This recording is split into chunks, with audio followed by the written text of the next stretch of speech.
Hey, this is Christian Roldan. And Jordan Morris from the Seattle Sounders Football Club. And you're listening to This is Nos Adietis. This episode of Nos Adietis is sponsored by Full Pull Wines, a Seattle-based wine retailer and proud sponsor of Nos Adietis since 2011. Full Pull was founded in 2009, is based in Seattle, and is owned and operated by longtime Sounders supporters. They offer the best boutique wines of the world to members of their mailing list, with special focus on their home, the Pacific Northwest. Here we go. Come on! Hey, O'Shan! Let's go! A sideline fry! The Seattle Sounders have done it! MLS Cup winners! Here comes Ray Gibbs through the middle to crown it for Seattle! And now they truly can start the celebrations. It's the Sounders MLS Cup. Nicola Dero leaves absolutely no doubt! The Sounders rule the region! Seattle Sounders is gonna do it! They've scored! They've scored! Finally! This feels fucking awesome. This is a tiny dog. Is that what you young people call twerking? That podcast says cheated! You wanna win? This is the Seattle Sounders, bro.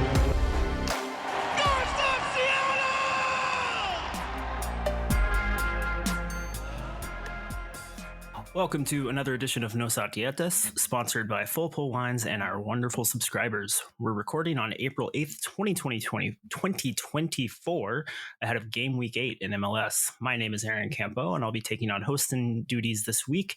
Joining me today is my good friend and yours, Mark Kastner, and we'll be covering for Jeremiah, who is on a much-needed vacation in Hawaii. And frankly, Jeremiah might have to stay in Hawaii because as soon as he left Seattle, the Sounders seemed to remember how good of a team they're supposed to be. The Sounders put in what was easily their best performance in at least a calendar year, if not longer, dominating the Montreal Impact in every phase of the game en route to a 5-0 win that, if anything, felt even more lopsided than the scoreline would indicate.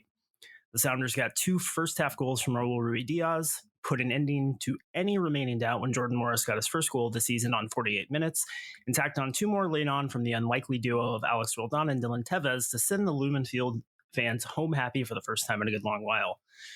With the win, the Sounders are now off the bottom of the table, back to a positive goal difference, and though it's way too early to really care about something like this, just 4 points out of the last playoff spot in the Western Conference.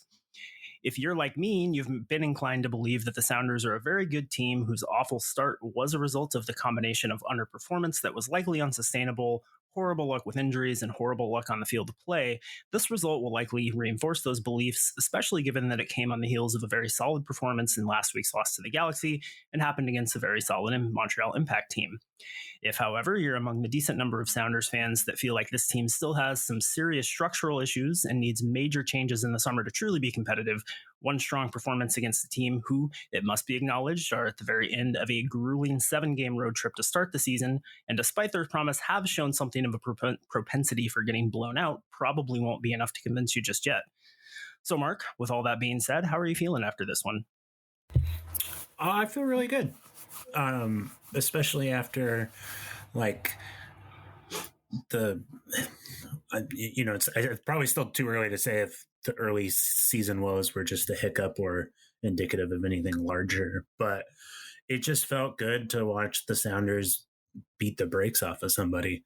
And yeah, obviously there's caveats every which way you want to look. If you want to be a glass half full type of guy, you can do that, or if you want to be a negative Nancy or whatever, you can also do that, which is kind of wild because I don't feel like when a team wins 5-0, do both people get what they want out of a performance like that. But there's certainly there are positives and negatives. Their first 2 goals are, you could say, very fluky. Raul scores a golazo. Maybe he doesn't do that, and maybe it was deflected, maybe it wasn't. I haven't seen definitive evidence. And then there's a penalty. So it's they basically get gifted 2 goals. But then also you look at how the other 3 goals developed from the rest of the game, and it's those are the attacking patterns and the sort of possession-based soccer that you want the Sounders to be playing. So yeah, I'm really encouraged. I think it was it was a big game from two people in particular, Albert Rusnak and Jordan Morris, that needed a big game. I know Rusnak doesn't get on the score sheet, but he does win the penalty, and I do believe he's credited with 1 assist on Alex Roldan's goal. So, yeah, it was really nice. I had a pleasant Saturday evening. I was entertained. Yeah, I think that for me is definitely the biggest takeaway, right? Like you said it, I alluded to it as well. I don't think that this one game is a sign that everything is perfect, that everything is back on track, that this team is going to be the dominant force that, everybody expected them to be in the preseason. But by the same token, I don't think you can ignore that they built on a lot of positive things that have been happening, even as far back as the LAFC game, right? Like they have not played poorly in every phase of the game in any game except arguably the San Jose game when they got their first run of play goal and actually put up 2 goals. And I think it's just impossible to ignore that they're actually delivering on some of that promise that they've shown, especially against the Galaxy. But, they are still averaging less than a point per game. Montreal is, I think, a good team. I think a team that's going to make the playoffs in the East, but they're young. They're at the end of this road trip that has got to take a lot out of you. And they do have that tendency to, if they lose, to lose in pretty spectacular fashion. And so all of that is important context. I do want to talk a little bit about Raul's game. In terms of the deflection on the goal, I still haven't seen a definitive, yep, there's the deflection. But having said that, the way that ball changes the path of the spin, either there's a deflection or there's something supernatural going on there, right? So at the same time, so Raul is a very audacious player, and that can be frustrating when things are going poorly, when the Sounders aren't creating chances and he's just taking these very speculative shots that are getting blocked or way off track. But this is the upside of that, right? Like, he can make things happen. He's still capable of that. And whether or not the shot is deflected, it looks like it's on target the whole way to me. It's a good shot to take. I think, it's from a long way out. It's on his weak foot, but he's got a good path. The keeper's off his line. I'm totally fine with the shot getting taken because things like this can happen. We talked in the last episode about the Sounders maybe being a little too unwilling to pull the trigger on shots, trying to create chaos, especially in a set piece situation. First set piece goal of the year, I believe, for the Sounders. And yes, a set piece goal comes in the immediate aftermath of the set piece, but it's not like, this was a header directly from a corner or anything, right? But he scores that because he's willing to take the shot. And so that's the upside. And I think it's important to acknowledge that because we've certainly talked about the downside of that quite a bit. But Raul now, the caveat, 3 of these goals are penalties, still 4 goals and an assist through 6 games. He had 5 goals and an assist in 2023. So he's doing, at least in terms of putting the numbers on the board, he's doing relatively well. And we've talked a lot in the last few episodes about the Sounders most likely not currently being in the market for a 9. At least that's, Jeremiah's take on the situation. And I know that that's the thing that a lot of folks in the fan base are really desperate for, is to get a DP9 in here in the summer. Based on what I've heard, that doesn't seem likely. That can always change on a dime, of course, but right now it doesn't seem like that's a priority. Given that, how do you feel after this game and just generally the start of the season? How do you feel about Raul in that 9 spot the rest of the way? Yeah, I'm kind of comfortable with how he's played so far. I think the problem with Raul has never been like quality. It's just a fitness issue at this point in his career. So he's playing as well. He's playing really well. I'm not going to say as well as he's ever played, but sure, he's playing really well, and he's definitely exceeding expectations at this point in the season. But it always feels like you're like 2 minutes away from seeing him pull his hamstring again. And I don't want to put that like juju out in the world or whatever, but if we're 15 games in the season and he's putting up consistent, 60-minute performances, 75 minute performances, maybe coming off the bench one game for 30 minutes here and there. And he's showing his like body is right. I think there are other areas on the roster that automatically become more pertinent to address. And I think an important context here is the Sounders entered this season with Raul Ruidiaz kind of being a free hit, in the sense that I don't think very many people expected him to be starting. Even fewer people probably expected him to be scoring at the rate that he's scoring at. Obviously, when you're winning as many penalties as the Sounders are, it helps. And then you kind of look at it, and it was, it was supposed to be Jordan Morris starting up top, but because of injuries, he's had to shift out to the left. They tried the 4-4-2 thing and it didn't work. But yeah, I mean, he's making the best of the opportunity. I would like to see that continue, because I just think that you can spend like a DP slot on a different position and get more value out of it with the way that this roster is currently constructed. And I think between Raul and Jordan, that's like a really good, between those two, if everybody's healthy, if you get to pick between those two and you're kind of like doing a horses for courses type thing, that makes this roster look really good, I think, as long as everybody stays healthy, which is obviously not a given. Right. That's the big caveat always. And I think this is a game where if Raul is not on a hat trick and looking incredibly close to cashing in on the hat trick, he probably does not play as many minutes as he did in this game, because I do think that you need to protect him. I'm with you. I think that he can be a frustrating player. And I think that was true even at his height, right? Like I remember discussions from, 2021 about how streaky he could be. And that's just kind of the nature of the kind of striker that he is. But to me, last season, he looked like a player that was leaning towards done to me. And it's always tough to tell with someone who is at this phase in their career where, a player like Raul can go on and play well into their late 30s, and they can also just be done, in their early to mid 30s. And I don't think that he looks done anymore. I think that physically he looks quite good. He's clearly not as explosive as he was at 30.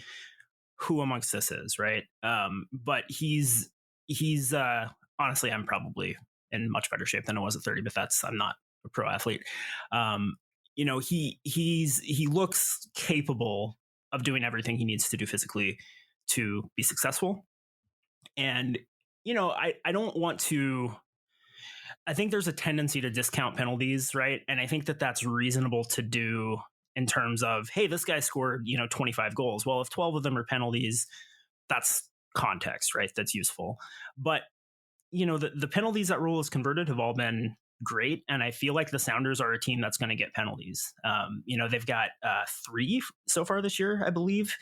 And all of them, save for the first one against San Jose, have been earned by good play. The one in this game was no exception. I think, Albert Rusnak had just completely shredded the Montreal defense and was in on goal. And he's definitely got an opportunity to score there. And, it was created by good play. If you put the ball in the box and you're attacking credibly, good things are going to happen. And having a striker that can convert those penalties is a nice thing to have. That's something the Sounders have been really lucky with over the years. And when Brad Evans left, it was a little nerve wracking because he was such an automatic from the penalty spot. Nico was also fantastic. Now Raul has risen to the occasion. But generally, I think Raul can get 10 to 12 goals this year. I don't think that that's crazy at all.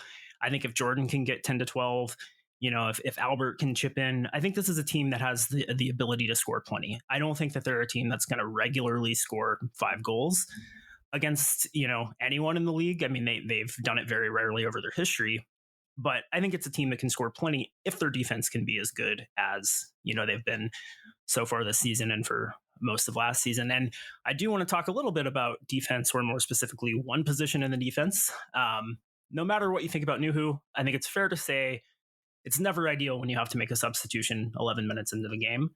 But Cody Baker, I thought, was great at the left back position. He was extremely involved in the buildup in the attack.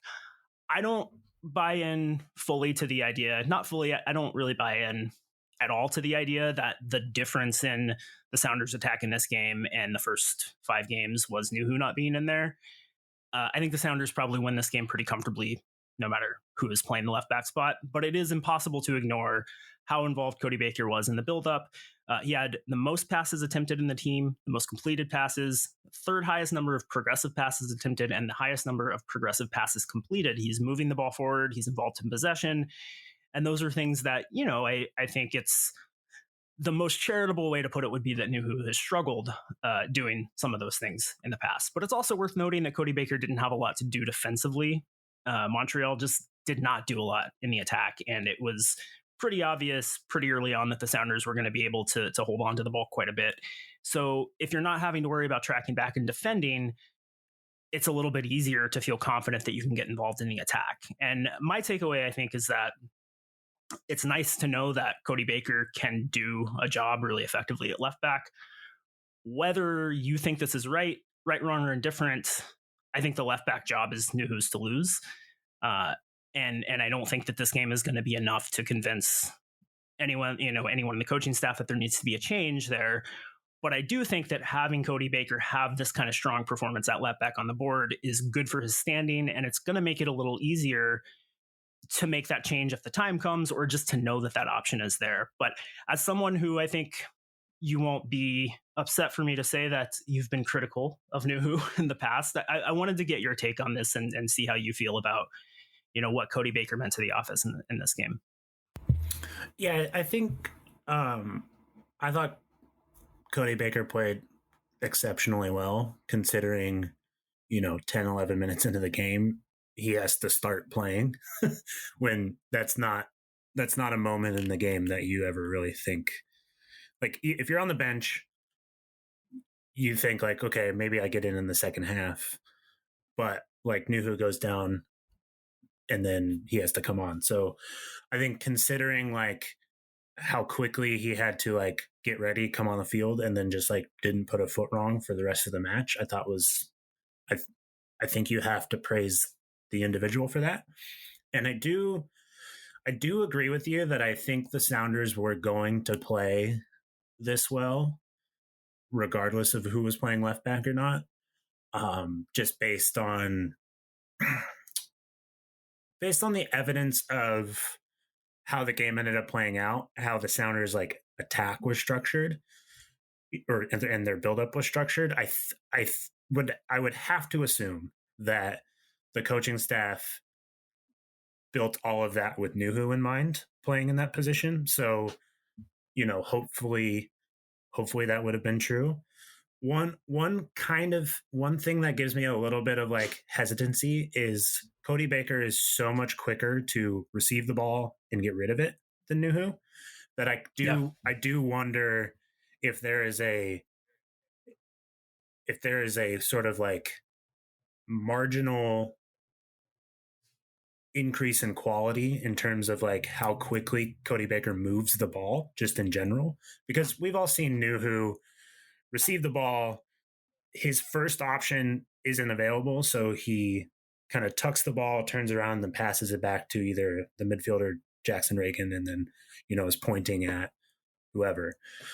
But then I also think Nuhu is so much of a better dribbler than Cody Baker is. Although I think there were 2 instances in this game where Cody Baker really kind of drove out from the back. So all that to say, like, I think I would be really interested in seeing this game play out in kind of the alternative universe where Nuhu isn't healthy, because like 1 minute into the game, it like basically screwed up, which is really harsh. I don't really want to like be the guy that I am, I guess, but it is just kind of interesting. Like, I was talking with somebody after this game, and I was like, I feel like if soccer had like a wins above replacement type statistic, Cody Baker would be the like ideal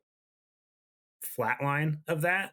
And we've just seen a handful of games this season where Nuhu has played a lot worse than he can play. So like, I think what we just saw is like a situation where you just had like a neutral thing at left back, and that really helped the team perform well.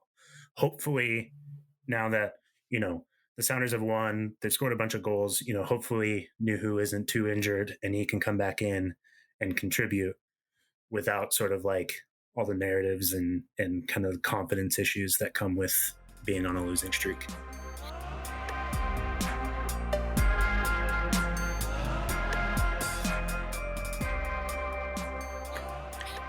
Yeah, we'll get into this, what it meant for the team more holistically a bit later, but I like the point you make about it feeling like that the way the game plan was structured from the start was to try to build a little bit more from the right-hand side. Now, Cody Baker was very involved, and he made a lot of passes and had a lot of the ball, but I do think that a lot of that was in possession, and I don't feel like Nuhu's attacking weaknesses are necessarily what he's doing in possession necessarily, because like you said, he is a good dribbler. He can dribble out of trouble. He can keep the ball. He's making safe passes. It's his inability to progress the ball. It's the final ball. It's the decision making when the attack is actually on that I think is the problem.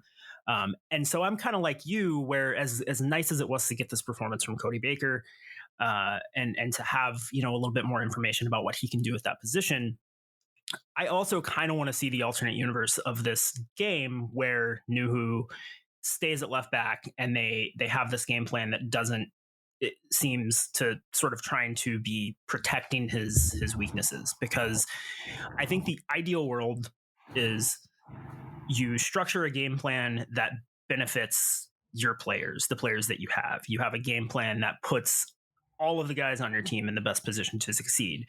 You can't do that in a perfectly optimized way, right? There's always going to be trade-offs. But if the Sounders have a tactical system that allows Nuhu to do all of the things he does really well in defense, and the things that he's not necessarily bad at in attack, and keeps the ball away from him in positions where he can be a detriment, that's an ideal world. And they've struggled to do that at times with him playing as a left back, right? As a left center back, I think I feel like most people would agree that that's a position where you don't have to do a lot game plan wise, because that's just sort of the position he was born to play. But as a left back, it's a trickier thing. So hopefully, I do think like, well, yes, like in an ideal world, we can see the alternative universe where more or less the same exact like outcome happened. Right. But there is the flip side to that, where I think very clearly this has been happening all season. This was no different than Montreal's game approach to the game as LAFC's or whatever. Teams let Nuhu have the ball because they know that that's the weakness in the buildup. They just let him have the ball. So he goes off injured, and Cody Baker comes on, who has a completely different skill set. And Montreal's approach was still in deep areas, in deep build-up phases, let the left back have the ball. And Cody Baker made the best of that opportunity. And it's pretty silly to say that a team that loses 5-0 and got a red card played well, but Montreal is the best coached team the Sounders have played against this season, I think. Yeah. And it kind of sounds like damning them with faint praise, but in the first half, I thought their approach was great. I thought the Sounders responded really well and played great on top of that. But it was 2-0 at halftime. And I thought Montreal was in the game basically until Jordan Morris scored. And I would have loved to see what would have happened, like what sort of halftime adjustments they could have made around Cody Baker, but Jordan Morris scores, and then a few minutes after that, they get a red card, and you're down 10 men, you're down 3-0. It's cold and wet and rainy, and you haven't been home in 3 months. Yeah. You're going to give up. For sure. Yeah. I definitely agree with all that. And I think the point about Montreal's game plan not really shifting with a shift in personnel is a really good one. And I think it adds some context to Cody Baker's numbers. And I don't want to take anything away from him because I think, like you said, he did the best that he could, and he took advantage of the situation. But I do think that if he's starting from the get-go or if he's the regular left back, maybe that doesn't quite play out that way. But I am glad you mentioned Jordan Morris because that's the next thing I had on my list to talk about. He's finally off the mark in 2024. I feel like he really needed this goal in this game. I think a game where the Sounders score 4 or 5 goals and he's not amongst the goal scorers, the chatter is going to get louder. But he finishes off a wonderful chance. Great team goal. Christian Roldan sets it up or provides the ball that Jordan finishes, but great team build-up play. And it's kind of what we saw against the Galaxy, but there was no final product in that game. Final product was definitely there in this game and on this chance. I thought a great, clever finish by Jordan. It's one that he loves. Like he's scored a very similar goal multiple times. I feel like he's good for 1 or 2 of those a year, but it has to give him some confidence, right? That's a tough finish to make. Christian, I thought, looked really good in the middle last week, and so it was a little disappointing for me, at least, to see him back on the right. But this is the best performance he's put in that sort of box-to-box wide midfield role in definitely, before the concussion issues last year. And I think it was a good reminder of how good he can be in that position. And it's, when he's struggling out wide, it feels like the most obvious upgrade in the world to go out and get and to move him back into the center. But he can be really effective in that role. And I think this game and especially this third goal was a great example of what he can bring there. Yeah, I thought I was just so pleased with the kind of tactical pattern that the Sounders had on display on Saturday night with their kind of like in deep build-up phases still use the left because that's what Montreal and pretty much every team is going to give you. But their ability to quickly shift the ball across the field to get the ball to either Roldan's 25 yards away from goal and then kind of have dynamic runs, Jordan kind of coming across the box, coming from the backside of defenders into kind of in front of them. That's exactly what you want your attackers doing because a defender either has to turn around and stop looking at the ball or guess where you're going to end up. And most times you're going to be wrong when you're guessing. So that goal to me was the first time this season where I've been able to be like, yes, that's a Sounders goal. Like I can describe how that's going to happen. And that's exactly what I want to see. Like if it's, Raul making that run, maybe it's Rusnak, maybe it's Jordan Morris, hopefully soon it's Pedro de la Vega. You could even see kind of Leo Chu making a run like that and taking that shot. So it was so encouraging for that goal to happen. And you're right. Like the last time the Sounders beat the brakes off of somebody like this, it was probably that Sporting Kansas City game last year around the same time. Yeah. And Morris scored all those goals. Then that kind of ended up being like the detriment to his season where it was like, oh, he only scores his goals in one game. Now, if he can kind of have this performance where it's like one goal here, maybe a brace here, maybe picks up a couple of assists here and there, you're slowly going to be coming into the summer looking at a pretty healthy goal and assist total, hopefully. So one last point I want to make about Roldan's play. I thought this was Josh Atencio's best game. And there's just a symbiotic relationship between those two players because there's always going to be, both because they play together, but also, like you mentioned, when Atencio plays poorly, you're kind of like, why doesn't Christian play there? But I just think that when you see both teams playing, both players playing to their strengths like they were against Montreal on Saturday, you see the whole thing work.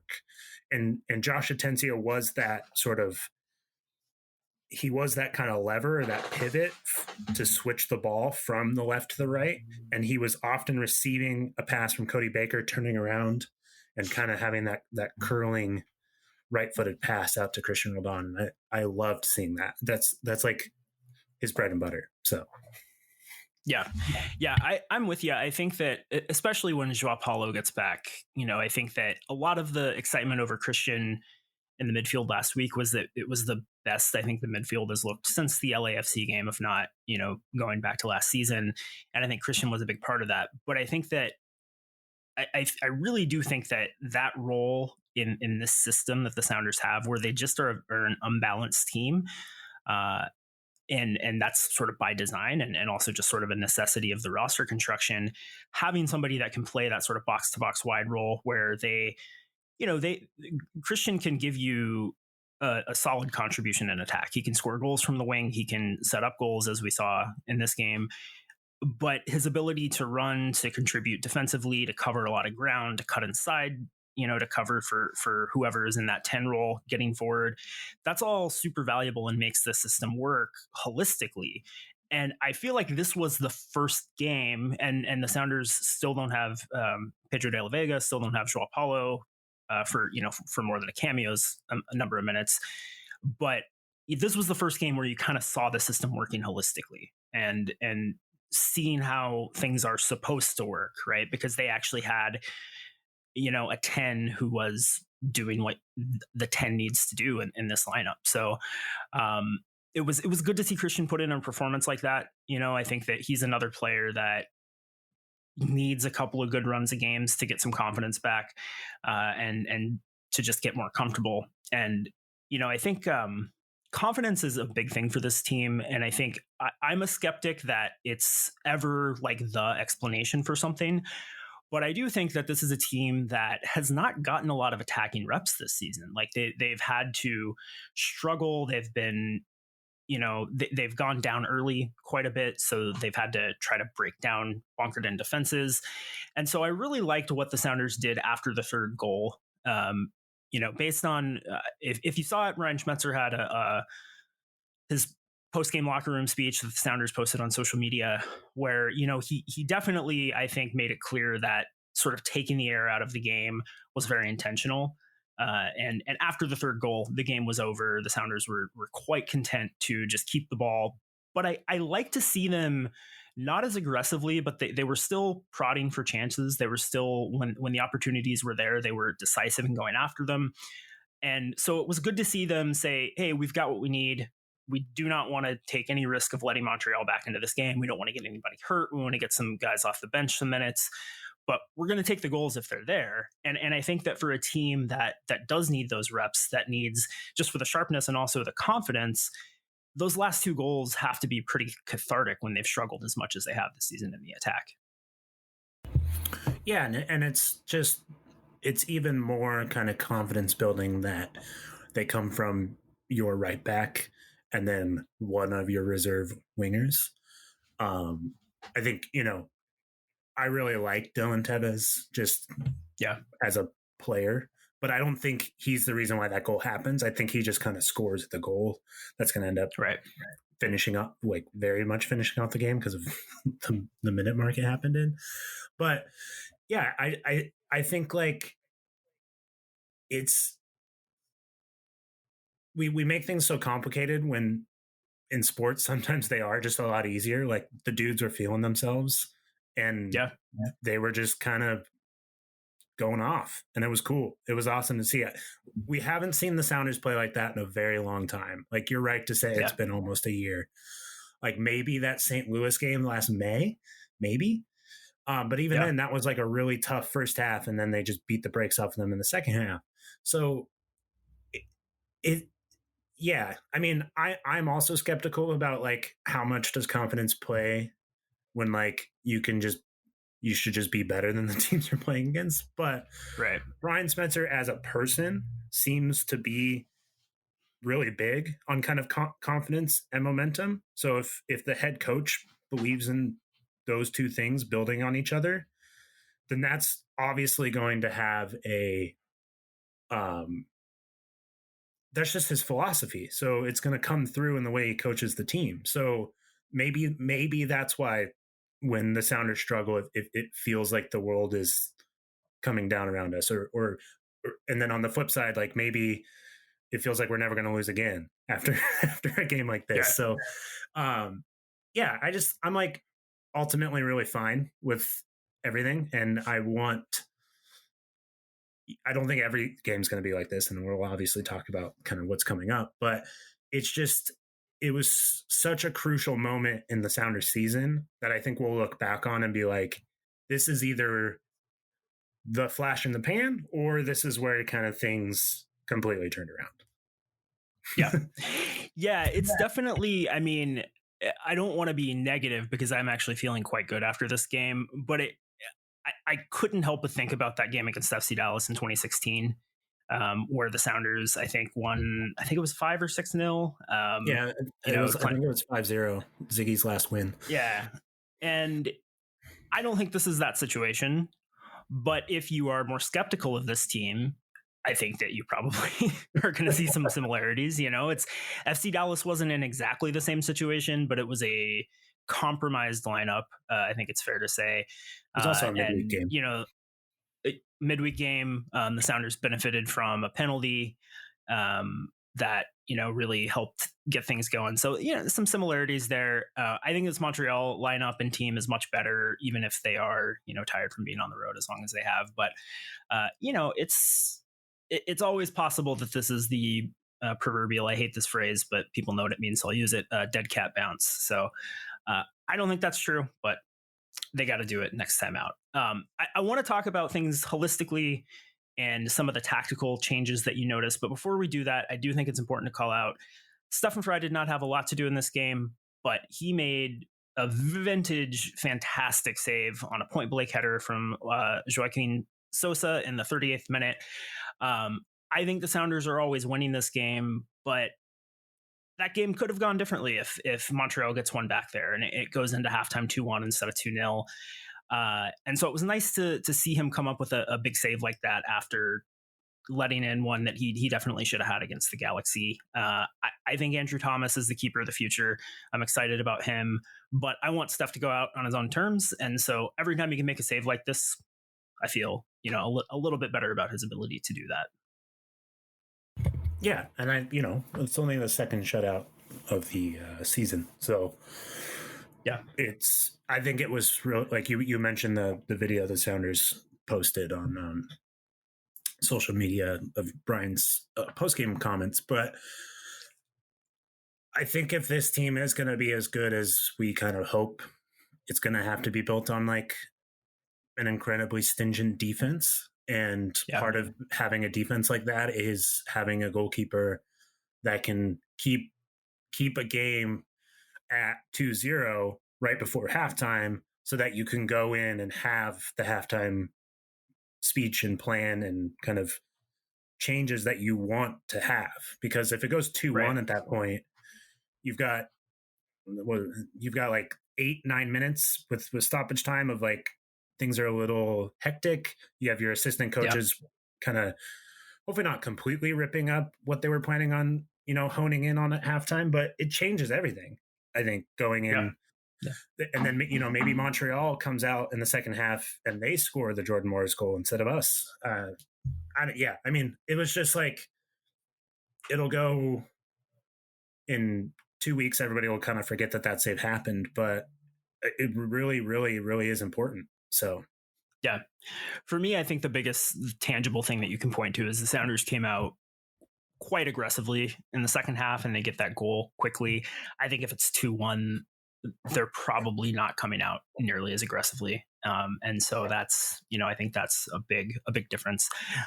So before we started recording, you pointed out that the Sounders just looked a lot different in terms of their shape and in terms of their build-up play and their tactics. And we've kind of alluded to that a little bit throughout the show. But I just wanted to sort of get your take on what was different, maybe why it worked, and, anything you'd like to see them build off in that context. Yeah. So if you kind of end up going and searching out like any sort of passing map or heat map type thing, if you're a nerd like myself, you'll see a much more sort of like balanced Sounders shape pretty much across the board. So all season, regardless of if he was playing striker or in the 4-4-2 or in the 4-2-3-1, or if he was playing on the left in the 4-2-3-1, Jordan Morris was always the most advanced, highest player on just generally the left part of the field. Even if he was playing striker, he would end up there because that's just like where he likes to be.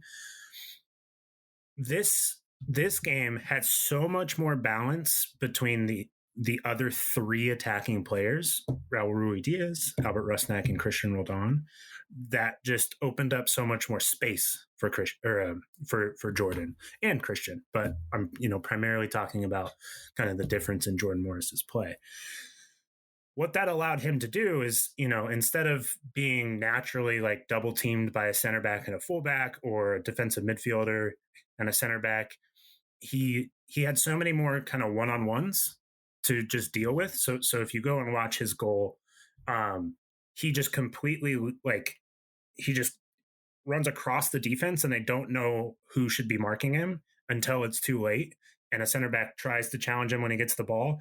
And that challenge is what kind of puts him off balance a little bit and makes him have to do that kind of neat, like back heel finish almost. But I think with Jordan playing like this and with everybody else playing well around him, it means he doesn't have to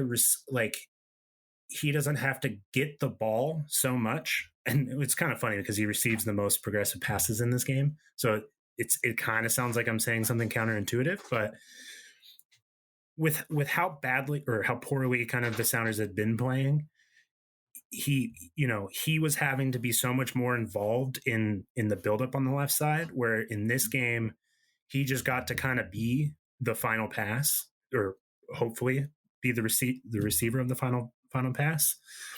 That's the first thing that was very encouraging. The second thing was, I kind of alluded to it with the way I thought Josh Atencio played well in this match, but the ball moved so much quicker from side to side in this game than any other game the Sounders had played this year. So the opposing teams are going to allow the Sounders to build up on the left side because they think that that's where the Sounders' weakness is. Regardless of what you think about Nuhu, that is what happens. So what I think that the reason why I would have wanted to see Nuhu play out this entire game is because I think the Sounders have been working on getting the ball from Nuhu to basically Christian Roldan or Alex Roldan as quickly as possible. And that basically happened in this game through Josh Atencio. Just Nuhu got hurt, unfortunately. So the Sounders would build up. They would receive the ball maybe 40 yards away from goal, let's say. Cody Baker would kind of receive the ball, and instead of passing it back to Jackson Reagan, who would then try to hit a long switch over onto the right side, which is what the Sounders have been doing a lot this season, Josh Atencio would pick up the ball and shift it over to the right side, either through dribbling or a pass to Albert Rusnak, or kind of using Obed Vargas as kind of like a wall bounce pass type situation. And that was just like, it was like I was standing and saluting in my living room. I was so happy to see that, because the quicker the ball moves, the more unsettled the defense is, and the easier it is to score. It's not a very complicated sport. Yeah, I think that's a great point, because one of the consistent criticisms of the Sounders this season and during the rough patch last season and in 2022 as well has been that, Brian Schmetzer's slow, like overly patient, methodical buildup is not a modern tactic, and he's crazy for thinking this is good. I do not think that has ever been intentional. I think that that's just what it's kind of like how people get frustrated when teams are chasing a goal and they're just pumping in crosses into the box. Nobody is ever doing that on purpose, right? Like nobody is ever saying, oh yeah, our game plan is to hit crosses into the box from 30 yards out against a bunkered defense. Nobody's game plan is ever to chase a goal by passing backwards, right? Like that's just what players and teams revert to when they don't have better options or they're struggling to create or whatever it is. And so I think this was an example of what the Sounders want to look like in this game. This is what they are trying to do. And when it's working, it's effective. And I think that the problem has been they didn't have the players they needed to do that for a lot of this season. I was still skeptical that Rusnak being back was going to be enough to be able to do those things. But I think that they're a lot closer to being able to do those things with him in there and Josh Atencio as well, who it's easy to forget, has missed some time. So yeah, I feel much better about this team, not just because they went out and they scored 5 goals, but because, as you pointed out, they made some significant tactical changes, whether they were, a targeted thing or it was just a matter of the personnel they had available, whatever it was. I think it's pretty clear that this is what this team wants to do. They want to move the ball quickly. They want to create chaos. They want to give their quicker players an opportunity to get in behind. They want to give their creative players an opportunity to get the ball in dangerous areas and actually create. I thought the penalty was a great example of this, right? Like, we just have not seen a player in that central attacking midfielder position in that 10 role try to dribble into the heart of the defense to make something happen that way this season. And so I was super encouraged by this game. I think that it was all of the things that I've been worried about this season. The slowness in attack, the confidence of the finishing, Stefan Fry's shakiness in his first couple games back, the defensive fragility at times, all of those things I feel just a million times better about. And this was a game the Sounders needed. This was a game this fan base needed. I cannot tell you how much more pleasant a place the Discord has been the last 3 or 4 days than it had been, for the last couple of weeks. This is, I think people want to be excited about this team, and there's still a little bit of a ways to go to until people are fully convinced, myself included. And I'm pretty bullish on this team. But this was the kind of result they really needed at this point in time in the season. I agree. Hopefully. Yeah. I think that's a good place to call this a segment. We are going to take a little break, and we'll come back with a much shorter segment about the next few games. You are listening to Nos Audietas.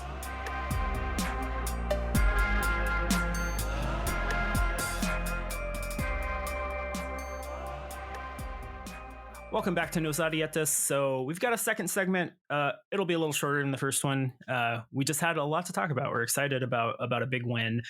And here's to hoping that the next one can be another big win, because FC Dallas is not very good. The Sounders have lost all 3 games on the road, but 2 of those have been to very tough opponents, LAFC and LA Galaxy. Weirdly, the LA Galaxy may be looking like the tougher of those 2 opponents, which I wouldn't have predicted at the beginning of the year. But hey, MLS is crazy. None of those have included Albert Rusnak or Joao Paulo, who I'm assuming will not be ready to start this game, but is on the bench and available, which is great. FC Dallas does not appear to be a tough team. They have 1 win and 1 tie in 6 games. Their 1 win came against San Jose in the season opener by a familiar 3-2 scoreline down there in San Jose. Since then, they've been real bad. They've lost their last 2 at home to Montreal and Vancouver. They are winless, as I said, since beating San Jose. They cannot score. They do a slightly better job of preventing the other team from scoring, but still not a great job of it. This is another game for the Sounders in this early season run that you feel like they really need points from. I think even if things were going swimmingly in the season and the Sounders had been hitting expectations, this is still a game you feel like, yeah, it's on the road. You need to win this game. I think that confidence going into this one is good. The Sounders, as I said, 3 losses on the road so far. And I think no matter how bad Dallas is, if the Sounders are still struggling to score goals and had only gotten a point or maybe a narrow win against Montreal, maybe you're still nervous about this game. I feel like this is a nailed on 3 points, and I really hope the Sounders do as well, because I think we saw how dangerous they could be when they look and feel confident. Yeah, I don't think Dallas is very good right now. I will point out their entire midfield. There's the 3 players that they would start in midfield are hurt. I don't think they're going to play in this game. Their starting striker is hurt, and their starting center back is also hurt, and their starting left back. So they are in the fiery pits of injury hell in the same way that the Sounders fans think we are. So I think that's even more evidence that the Sounders should win. Although I will never, ever, ever feel confident when the Sounders travel to Frisco, Texas, just because I feel the same way about that place as I do San Jose. The Sounders never play well there. So I will take the grittiest 1-0 win you have ever seen off the back of playing 2002 Brazil against Montreal.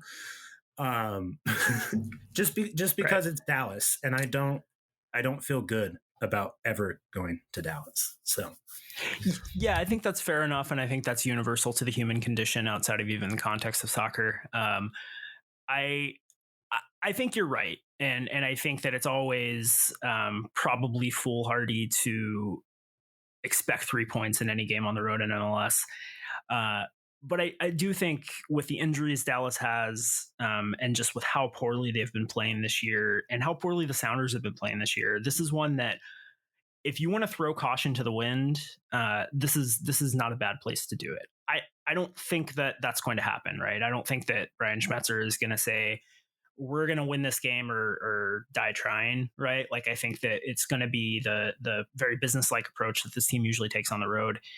And that's probably the right decision, but I feel like if you can get this 3 points here, you've got to feel really, really good about that. You're up, you'd be up to over 1 point per game, which, is, hey, that's the reality of where the Sounders are at right now. 5-0 win notwithstanding.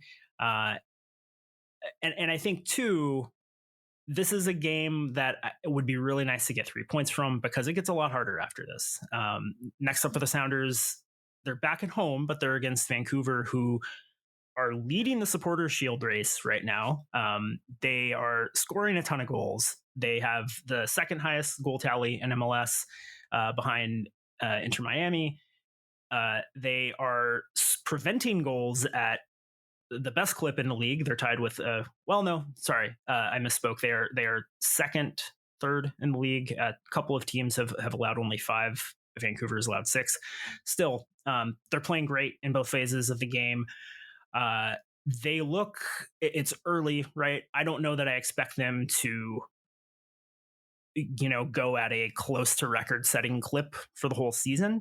But I think that it's pretty clear that this is a good Vancouver team, probably the best Vancouver team we've seen maybe ever in MLS. If they can keep it up at anything close to this kind of a pace, they can beat you in a lot of different ways. This is going to be a really tough game for the Sounders, and that's on tap, 2 weeks from now.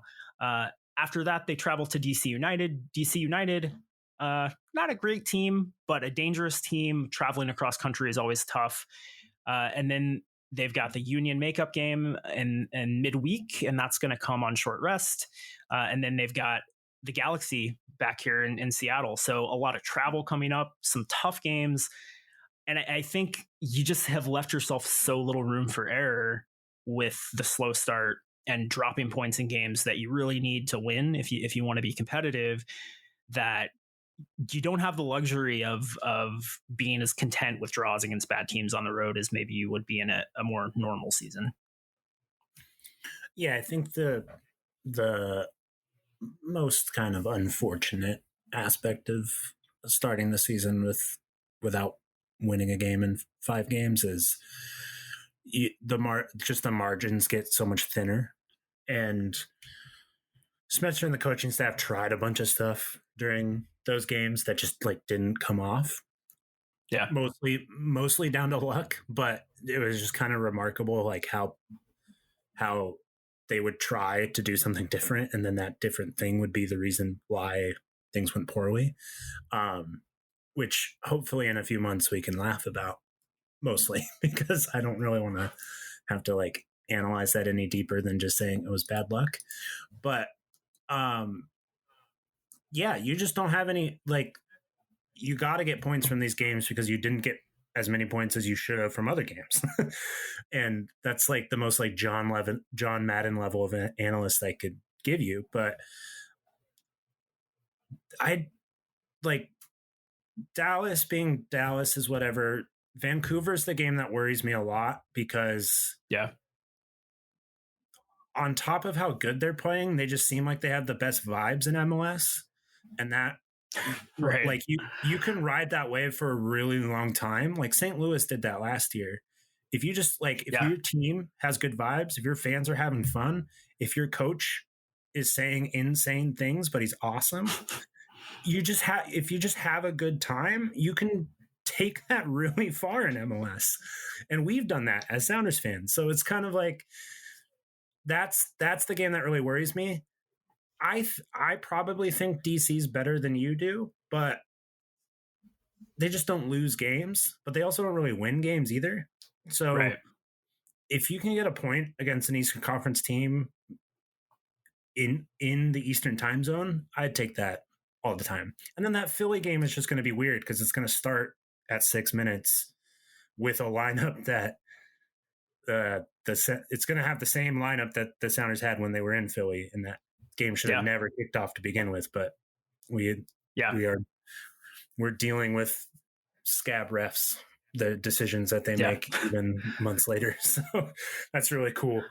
So I'm expecting nothing from that game. So anything is fine. So yeah, I think if you can beat Dallas, if you can, I would absolutely take a draw against.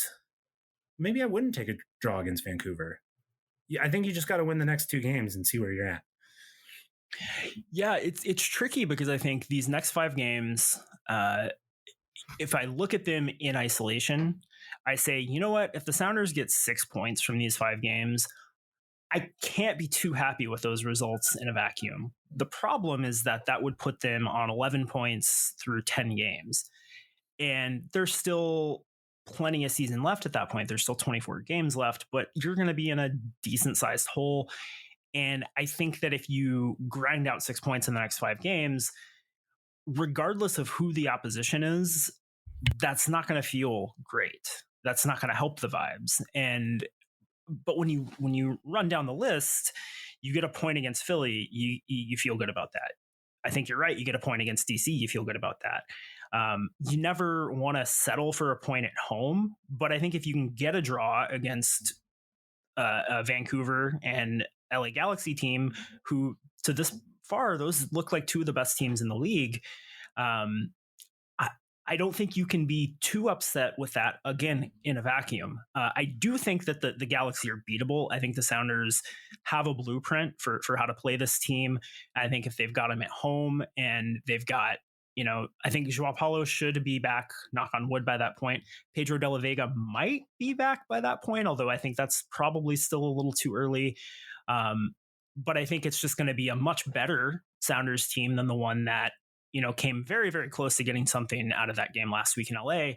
So I think they're beatable, but it's just this weird situation where you need to win games that I think ordinarily you would feel content with not winning, with only getting a point out of. So it's tough. This is a rough stretch. And, it's why I think as much as I'm trying to be positive this week, it's why that start was so frustrating, because there were so many winnable games in that run that the Sounders either got a point out of or just lost. Yeah, and then not to mention the 5 games after these 5 games that are even worse. So right, because then you start playing in midweek and you got to deal with Open Cup matches and a bunch of rotation, and then God knows what happens in the summer with all the international tournaments and stuff. So yeah, I think it's okay to admit the Sounders didn't play well in their first 5 games, but it's also okay to admit that they didn't have the greatest luck. I think that's the most sort of bipartisan way to approach what's happened so far Yeah. this season. Things went really well against Montreal, both in terms of luck and play. And I think you just got to kind of like hope that keeps happening. Like play as well as you can against teams that historically have your number. Like the Dallas games are always weird, regardless of the state of their roster. But you got to make your own luck at the same time. And you do that by playing really well. So just play well, please. I will accept a poor points total from these next 5 games as long as they're not making stupid mistakes and playing well. I'm fine with the ball bouncing where it bounces. As long as they're doing the most that they can to make it happen, which they didn't in the first 5 games, I'm cool with that. And then maybe you get results you don't deserve. Like, hey, I don't think they deserve to draw against the Rapids. I thought they deserved to win that game. But hey, maybe they're going to play against DC United and they're not going to deserve a win, but still get one. That would be cool. Right. Yeah. I mean, that's the thing, right? Is that, and it's something that I think people have a difficulty acknowledging sometimes. And I do think part of it is that good teams make their own luck by just creating a higher volume of chances and limiting the amount of chances for bad luck to go against them. But you know, elite teams win games they shouldn't win. Elite teams win games because they get a lucky bounce. And I think that it's okay to hope for those things. And I think that the reality is that, look, like you can look at these next 5 games and say they can play really well and only get 6 points out of these games. But if the standard that the Sounders want us to hold them to is excellence, then they need to win games that are tough, especially at home. I think Vancouver is the real deal, and I'm not gonna say that if they don't win that game that it's a failure. But I think if they don't win either that game or the Galaxy game at home, that's that's bordering on a failure. Those are both good teams, but if you want to be a great team, you have to beat good teams at home. And the Galaxy found a way to beat the Sounders on the road last week. And so the Sounders should be able to do that to the Galaxy again, if that's the standard that we should be holding the club to. And I think it's reasonable to do that because they've asked us to do that as fans. And, it comes back to that margin of error, right? Like if you don't want to be held to that standard, you got to win the games that you should be winning. Otherwise, you got to find those points somewhere. Yeah, I think we kind of talked ourselves into like a worst case scenario here, which seems to be 6 points from 5 games. And I think the only way that I will take that is if the 6 points are against Vancouver and the Galaxy, because then at least you're beating the teams that you're theoretically going to be playing against in the playoffs. I guess you could probably make a case like, well, then they should have just beat FC Dallas. And I agree, they should. But if for whatever reason that just is an annoying game, and God, I mean, how many weather delays have we dealt with in FC Dallas alone?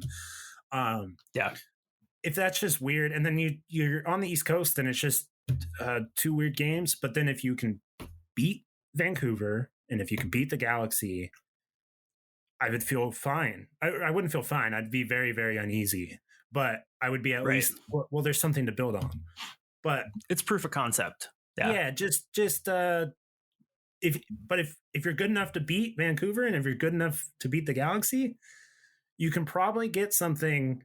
You can probably get at least 3 points in the other 3 games, if not more. So let's just do that. Yeah, I think that's a great call. I think that they should win the next 5 games and, get back into the Supporters Shield race. I don't think that that's likely, but I do, as much as I want to temper expectations, or I don't want to, I'm just not genetically allowed to not take that approach.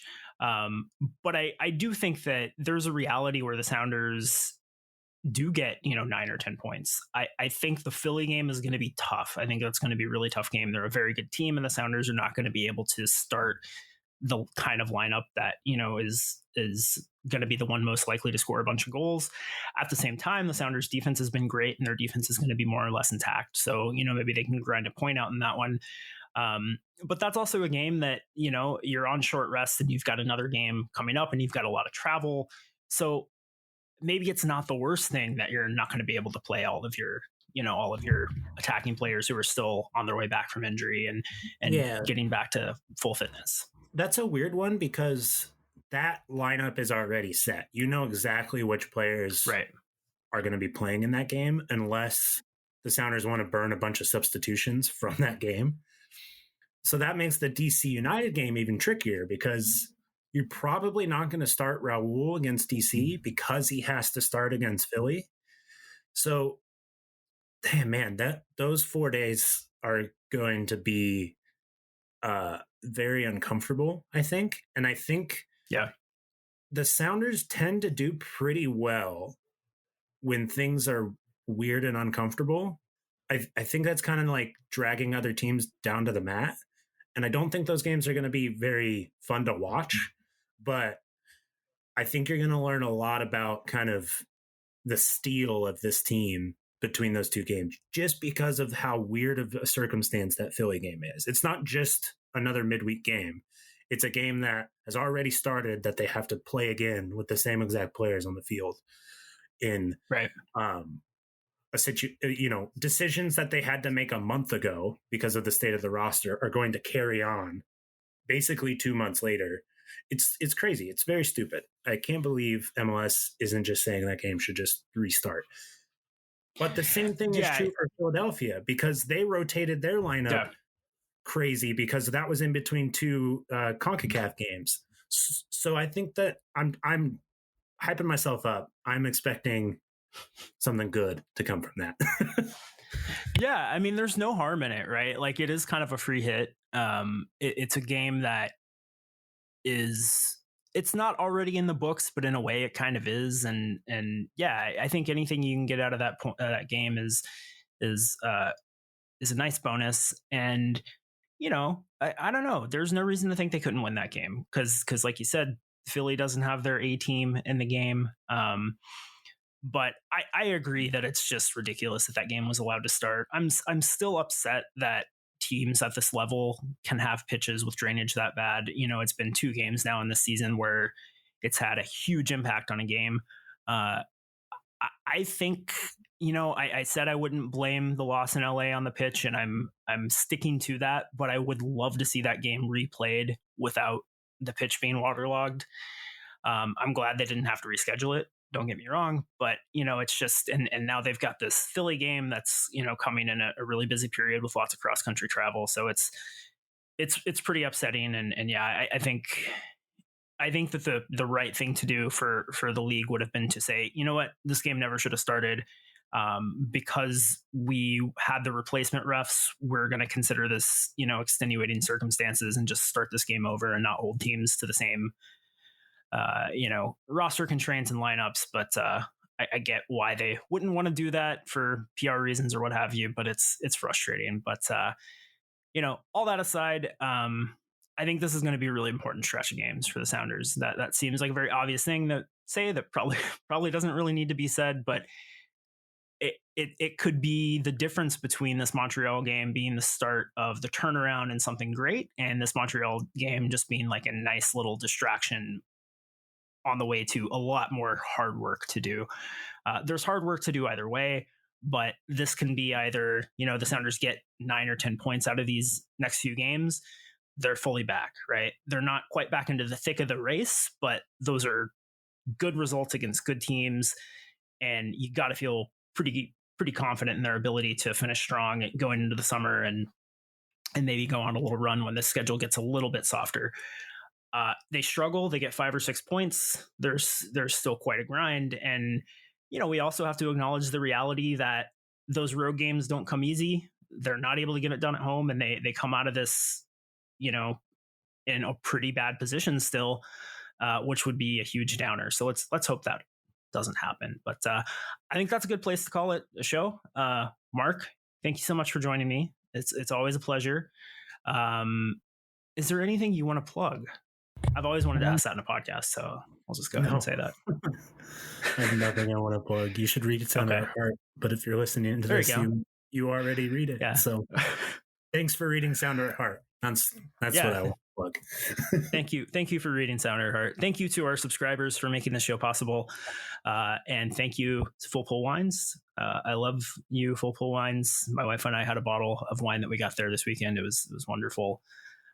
You should, if you're a wine drinker. If you're not a wine drinker, I have not historically been a wine drinker, but having Full Pull available has made that transition a little easier for me. So they do great work over there.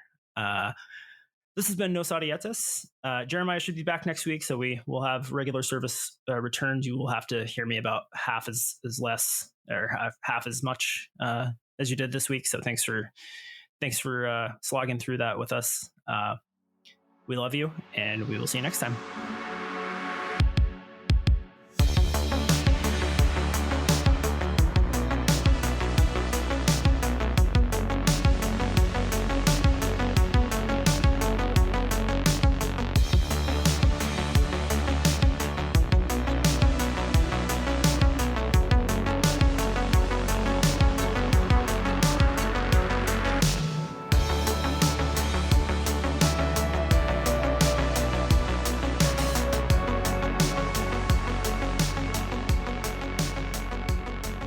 We love you.